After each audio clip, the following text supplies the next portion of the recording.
Hello, my name's Adrian Goldberg and welcome to the Byline Times podcast. The Byline Times is what the papers don't say, what radio doesn't report and what telly doesn't tell you. This time, 6 years after the EU referendum, is Brexit finally over? The Tories lost two recent by-elections in Leave voting seats, one in the Devon seat of Tiverton and Honiton to the Lib Dems, the other in Wakefield to Labour.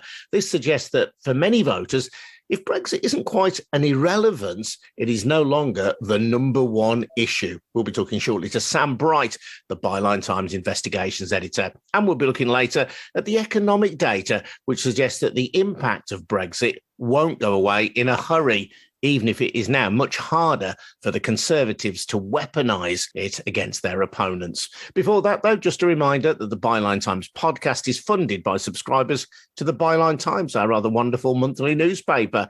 We can report without fear or favour because we don't have to dance to the tune of a wealthy proprietor. Our funding comes from ordinary readers who take out subscriptions to the Byline Times. So please subscribe if you can. You get details of how to subscribe on our newsbreaking website, bylinetimes.com. That's at bylinetimes.com. And if you have already taken out of subscription, thank you. To Sam Bright now. And Sam, in the latest online Byline Times, you're suggesting that the Wakefield by-election in particular marks the end of an era. Why? It does. I mean, I think it marks the fact that Brexit is no longer this binding force for the Conservative electoral coalition. Obviously, in 2016, Vote Leave won that referendum, and then Boris Johnson, who led the campaign, went on to take the mantle of the Conservative throne in 2019. And lots of those seats that had voted in favour of Leave in 2016 sort of hopped on the Boris bandwagon, so to speak, and lots of those seats in the so-called Red Wall flipped from Labour to the Conservatives for the first time in decades. Now, Wakefield has been solidly Labour, or it had been, from 1932 until 2019, when it flipped under this Vote Leave wave to Boris Johnson's party. But obviously, Labour won it back this time quite comfortably by 18 points. So I really think that this shows that Brexit is no longer the potent force that kept lots of these red wall seats, or won lots of these red wall seats for Boris Johnson and the Conservatives in 2019. And partly Boris Johnson is trying to revive the issue of Brexit desperately in an attempt to bind these voters to his cause again. But he's also desperately trying to find other ways of cohering these socially conservative voters around the Conservative cause, and it seems to be failing. And Labour looks like it's going to win a host more of these red wall seats at the next election. Tiverton and Honiton is interesting as well in Devon because, of course, the Lib Dems are, of the mainstream parties in England, the only avowedly rejoin party. And Tiverton and Honiton, like Wakefield, was a Leave voting constituency. So the suggestion is that being anti-conservative, or being not the party of Boris Johnson, weighs more heavily now on the voters than your position on Brexit. Indeed, and I think it's worth stating that several of the by-elections that the Liberal Democrats have won in the past couple of years have all been Leave voting seats, and comfortably so, as you suggest. And I mean, it's interesting when you look at the polls around other issues that were attached to Brexit, associated with Brexit, primarily immigration. So the salience of immigration as a top issue among the electorate has sort of dive bombed, alongside, obviously, people's concern about the issues revolving directly from leaving the EU, regulation, etc. And so it's pretty clear that people aren't casting their ballot now because of the issue of Brexit. And I think the speculation was perhaps these voters would be thankful to Johnson and more loyal to him because he was the man who got it done. He was the man who delivered this great project. I think it's quite interesting, though, that the Get Brexit Done slogan was sort of said with a sigh. I don't think it was a particularly inspiring message. It was like, oh God, we've had, years of prevarications over this subject. Won't somebody just get it over the line so we can forget about it? And that's exactly what voters have now done. They have forgotten about it, which I think is why Boris Johnson isn't seeing that degree of loyalty and attachment because of Brexit. And obviously Partygate plays a massive impact there as well. Voters just don't think they can trust the guy anymore.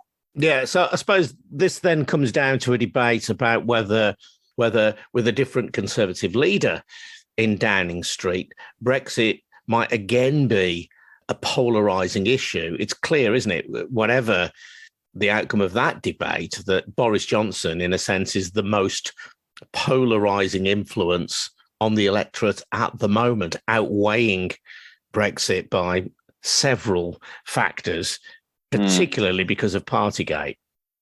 Yeah, I think that's really interesting, actually, to think about the other potential prime ministers. And you'd say Liz Truss is probably the most avowedly Brexiteer candidate that I can think of that's viable as a prime minister. But even she is not as closely associated with the Leave project as Boris Johnson is. So in the minds of the electorate, they've kind of got peak Brexit now with Johnson. I think what might end up happening, I think the salience of Brexit might return, but just within the Conservative Party. If you had a leader like Jeremy Hunt, for example, who seems most likely, he's pretty, he's pretty moderate on the idea. Pretty sure that he backed Remain, although he's not really said anything since 2016 about Brexit one way or the other. I wouldn't have said, rather, except for just let's get it done. But there will be lots of hardline Brexiteers in the Conservative Party who won't be so keen on that sort of style of leadership. And you can imagine Lord Frost, for example, who led the negotiations over Brexit. You can imagine him being very vocal, trying to position himself as a cult Brexiteer who can bring back, who can take back control of the Brexit mission. And Brexit might just end up becoming another Tory psychodrama, which is essentially what it's been for the past decade anyway. Yeah, it's hard to see where the Conservatives go with this, whether we move to an even harder Brexit as the years go by. I mean, we do have a trade agreement with the European Union, but we know that at the moment, many businesses complain about the amount of red tape, or whether another Conservative leader, or perhaps Keir Starmer, will be in a position to negotiate a kind of softer Brexit than we have at the moment. One perhaps that is rejoining in all but name, that has no trade barriers and perhaps has free movement of people as well. Yeah, it's interesting. I think Labour's a really interesting case on Brexit as well. It seems not to want to talk about the issue, which you can understand to some extent. But also, I think that we've done polling around this issue, and lots of people think that Brexit's actually adding to the cost of living. So if Labour really wants to hammer the Conservatives on the key election issue of the day, Brexit is a part of that in the mind of voters. And as I say, people don't care about it with the same ferocity that they used to. So this might be an opportunity for Labour to be able to stake out a more moderate, sensible, constructive debate over Brexit, which would certainly be to its favour.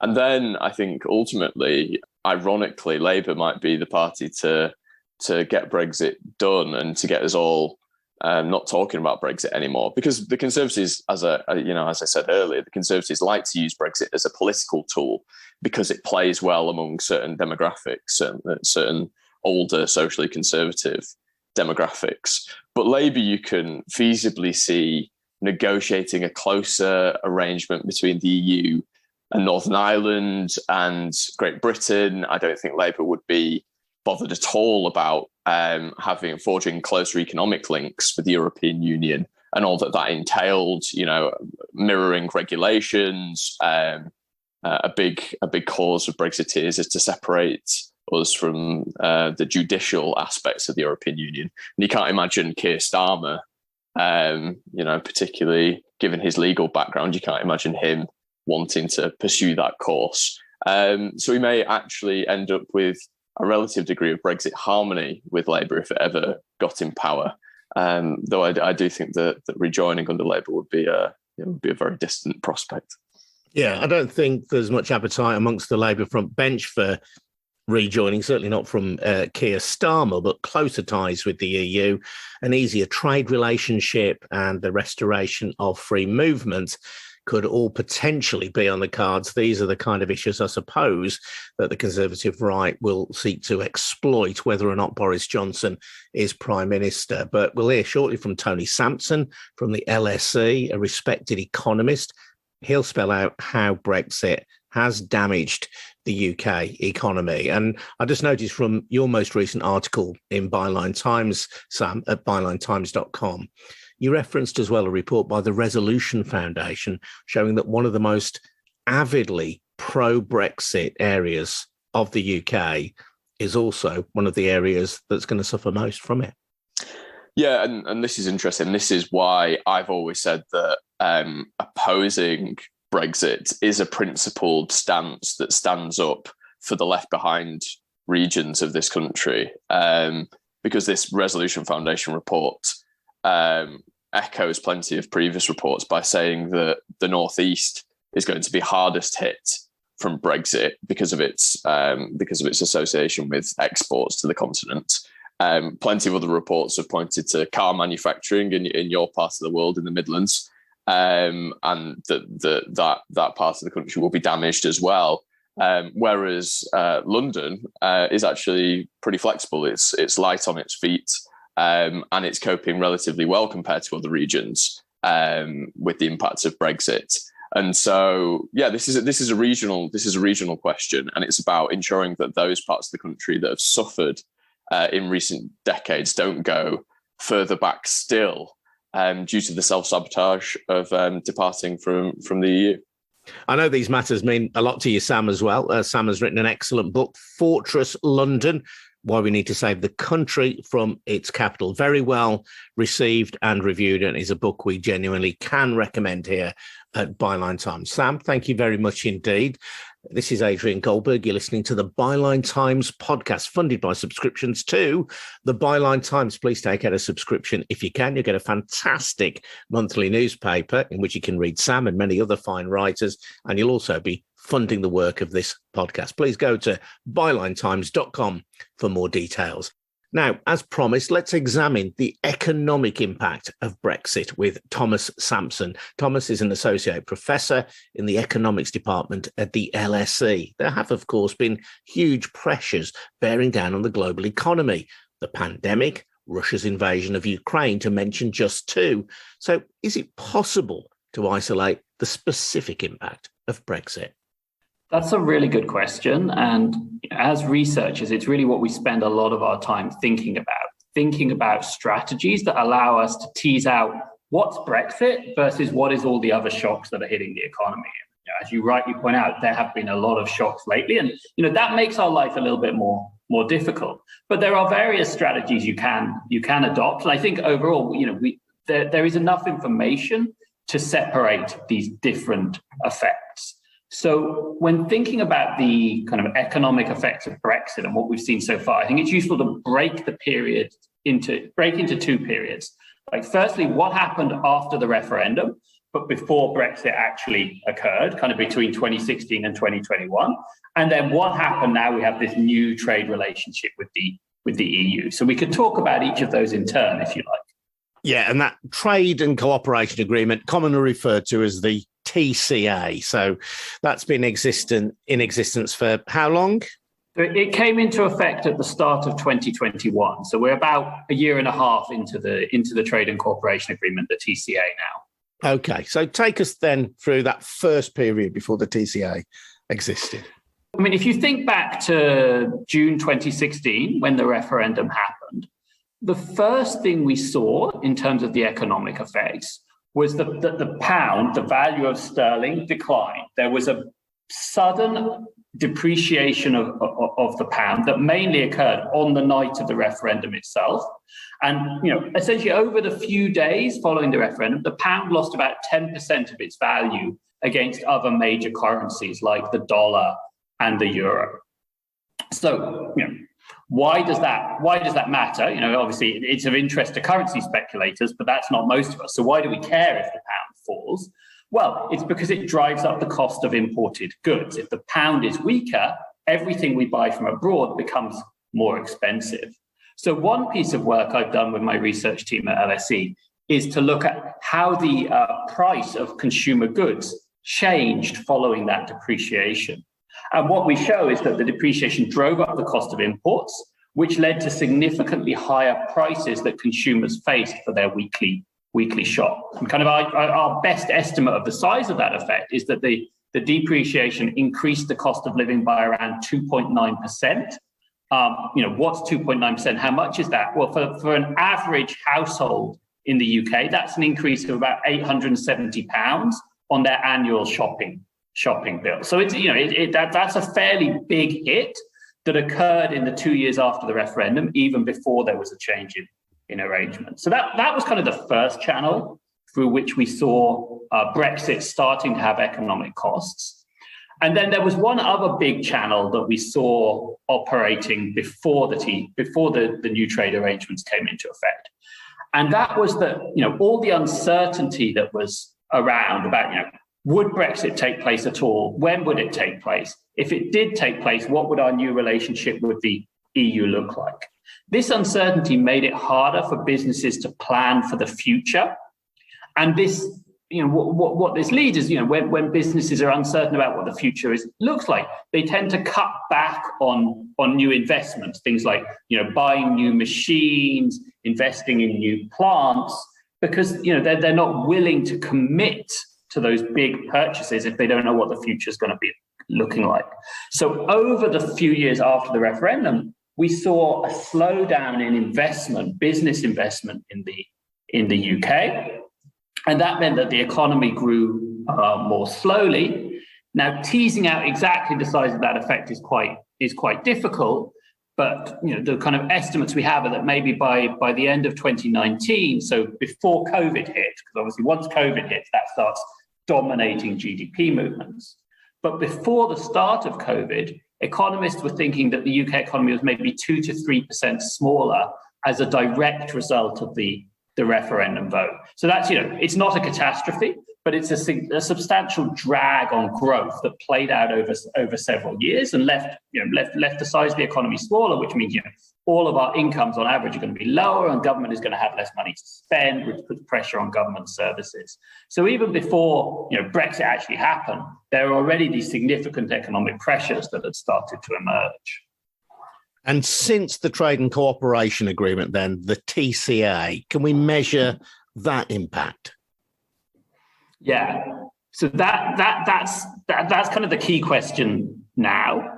And obviously, the additional challenge now when we think about the TCA is it came into effect at the start of 2021, and what that means, it came into effect at the same time as we were experiencing a big wave of COVID, and that was just following the Christmas lockdown that we had in the UK. So there's this challenge of, when we look at changes in UK trade over the past 2 years, is it Brexit or is it COVID? And both have clearly had effects on trade. The way we have tried to disentangle the two is to compare changes in the UK's trade with the EU to changes with other countries. So the basic idea there is that COVID is in a sense a global shock. There is no obvious reason why we would expect COVID to hit the UK's trade with Germany or France more than it would the UK's trade with the US or Japan. Whereas Brexit obviously is an EU-specific shock. So to the extent that we see changes in trade with the EU relative to non-EU countries, that gives us a way to disentangle these two effects and to be more confident that the effects we're estimating are actually Brexit rather than COVID. And what do they show then? What does your research show? Yeah. So the first thing is that if you look at the start of 2021, when the new arrangements come into effect, there is very clearly a major disruption in UK-EU trade in the first quarter of 2021. So on the import side, so looking at UK imports from the EU, we find that the TCA causes UK imports from the EU to fall by about 25%. And that effect kicks in very quickly. So it's a very rapid, large drop. And as someone who spent a lot of my life looking at trade data, you don't typically see movements of that size in the data. So it really stands out as, whoa, something happened to trade here. And obviously the thing that happened is we're moving to these new trade arrangements. So imports from the EU fall around a quarter, and that has been persistent ever since then. So it's kind of this sharp drop, and that has persisted. The export side is a little more surprising in some ways, in that you do see on the export side that there was initially a decline in the value of UK exports to the EU, but then there's actually quite a strong bounce back. And if you look at data for the second half of 2021, we don't see any decline in the value of UK exports to the EU relative to non-EU exports. So kind of, looking at values of trade, our results are showing that so far the main effect has actually been on imports rather than exports, which is, it's not what we expected to find when we started this work. So it is a little surprising. In terms of exports then, given that we are essentially an exporting nation, or at least we like to think of ourselves as one, is that effectively a neutral impact then from Brexit? Yeah, that's a really important question. Now, I think, and there's sort of a couple of important sort of caveats to what I've said so far. One is that all the work we've done so far has been for goods exports rather than services exports, and that's simply the case that we get the goods export data a bit quicker, so we're able to turn around the analysis faster. So there's kind of an outstanding question of what's happened to services exports, things like financial services, business services, which are traditional strengths of the UK economy. We haven't looked at that yet. But then the other important point is, although we see what I think you kind of correctly term as almost a neutral result when we look at the value of exports, once we start to dig into the data a little bit more and kind of look under the hood of what's going on with exports, there's clearly a big disruption going on, and it would be a mistake to think from our results that the TCA hasn't affected exports at all. It's just kind of it's affected it in a slightly different way. And so let me try and unpack what I mean by that, because I think it's interesting. Which is, if instead of looking at the value of exports, we look at measures of kind of the number of exporters from the UK to the EU, right? So the simplest way to do this would be simply count the number of firms that are exporting to the EU. Now, we'd like to do that, but we don't have that data yet. It should become available maybe later this year. So we can't count the number of firms, but what we can count are the number of products that the UK exports to different EU countries. And the nice thing here is that trade data goes into a lot of detail when talking about products. So, there are about 10,000 different products that we observe trade for. To give one example, one of the products in our data set is umbrellas with telescopic handles, not including toy umbrellas. So, it's a pretty detailed product. We're not talking just cars or toys. We're talking at a very detailed level. We observe what's getting exported. So when we look at this, when we look at we call it the number of trade relationships, which is the number of products exported to different EU countries. There we see that when the new arrangement comes into effect, there is a sharp drop in the number of trade relationships. So that then immediately poses the question, well, if the number of relationships falls, but the value of exports is kind of steady, that almost seems inconsistent. So what explains that discrepancy? Well, what seems to have happened is that larger exporters, so kind of large firms, which are the ones that do most of exports by value, have been able to absorb the new costs under the TCA, right? So the TCA creates lots of new red tape, lots of new bureaucracy you have to go through, lots of additional costs for firms. Large firms seem to have found that it was worth paying these costs and continuing to export, right? And because of that, the value of exports seems to have held up. Whereas smaller firms, there's lots of them, but they're less important on aggregate than the large firms, for smaller firms that sell less to EU markets, paying these fixed costs of accessing the market that the new arrangements create doesn't seem to have been worth it. And what our results suggest is that smaller firms have kind of exited EU markets in droves, and that's where we're seeing the negative effect on exports so far. Yeah, and obviously there's a degree of supposition about this because of the nature of the data, but it would suggest, wouldn't it, that small and medium-sized firms then are exporting less to the EU. That would be a fair conclusion. That's correct. Yeah, that's kind of our, as you say, our supposition based on the data we have currently. And you're totally correct to point out that, we need to be careful about that at this stage because we don't have the actual firm level data to confirm that hypothesis. But, one thing that's on our agenda for when we do get the firm level data will be to check whether this is indeed the case. But obviously, it's kind of what the data suggests that we have at the moment, and it's kind of consistent with a lot of the reporting that has been gone around this issue, showing the problems that specific firms have been facing because of the new trade barriers. Yeah, I mean, we spoke to one exporter a while ago on the podcast detailing the exhaustive red tape that they have to go through. The red tape, which of course the government said it was quitting the EU to remove, but which has added an extra barrier to those who want to export to the European Union. And there is, within the UK, one outlier, which is Northern Ireland. And Northern Ireland is a political issue in many respects because we have a de facto border down the Irish Sea, which means that Northern Ireland, for trading purposes, effectively remains within the EU, or remains within the single market to all intents and purposes. And it is the one part of the UK that has improved its economic performance. Can we say that that is down to it remaining within the single market? I think it's too soon to kind of be definitive about that, but there are certainly good reasons to think why the protocol, the Northern Ireland Protocol, the fact that it does keep Northern Ireland effectively within the single market is advantageous for the Northern Irish economy. So, to give my favourite example of this is, the UK has traditionally been a big recipient of foreign investment, and part of the reason firms from, say, the United States like to invest in the UK is that they can use it as a platform from which to serve European markets. That was the benefit of the single market. You set up in the UK and then you have free access to this huge European market. Now, obviously, for excluding Northern Ireland, the UK has lost that, and that's a concern for what's going to happen with investment coming into the UK.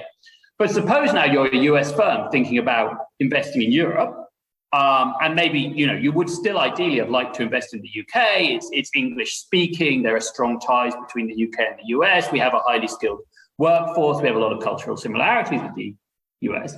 But if you invest in Britain now, you don't have that single market access. But there is this alternative. Let's go to Northern Ireland. We invest in Northern Ireland, and you get access to both the single market and the rest of Britain. So, I think we'll have to kind of leave a little bit more time to be totally clear on what effect this is going to have economically.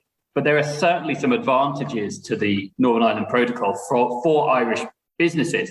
And I think that's why the complaints about the protocol have been mainly coming from politicians within the Conservative Party, not from the businesses in Northern Ireland themselves, who appreciate that there are some benefits to being in the single market.